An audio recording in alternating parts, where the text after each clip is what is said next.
आप एक बहुत ही खूबसूरत और खुशबूदार बगीचे में टहल रहे हैं, लेकिन आपकी आंखें बंद हैं और आपके हाथों में लोहे की भारी बेड़ियां हैं।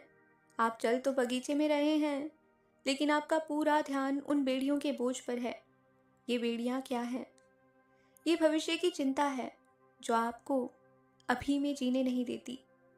एक बार एक बहुत बड़ा व्यापारी, जो हमेशा अपनी कंपनी के भविष्य को लेकर चिंतित रहता था, ओशो के पास पहुंचा। वो कहने लगा, आचार्य, मुझे हर पल डर लगता है कि कल क्या होगा। अगर शेयर बाजार गिर गया तो, अगर मेरी तिजोरी खाली हो गई तो। इस डर ने मेरी नींद हराम कर दी है। ओशो उसे अपने आश्रम के पीछे एक सुंदर तालाब के पास ले गए।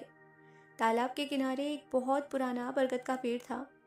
ओशो ने व्यापारी से कहा, तुम अपनी सारी चिंताएं इस तालाब में डाल दो और फिर देखेंगे।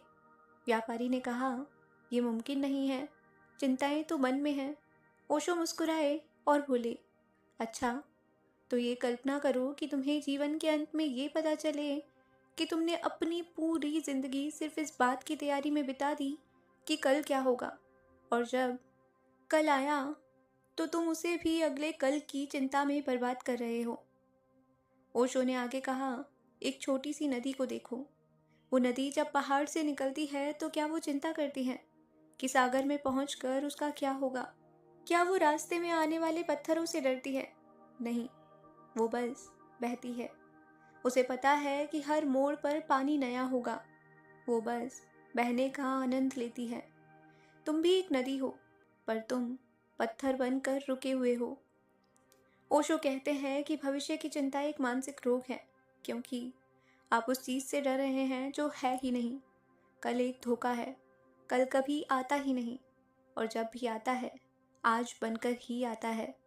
जो व्यक्ति कल की रोटी के लिए आज का सुख छोड़ देता है, वो जीवन भर भूखा ही रहता है, चाहे उसके पास कितनी भी संपत्ति हो।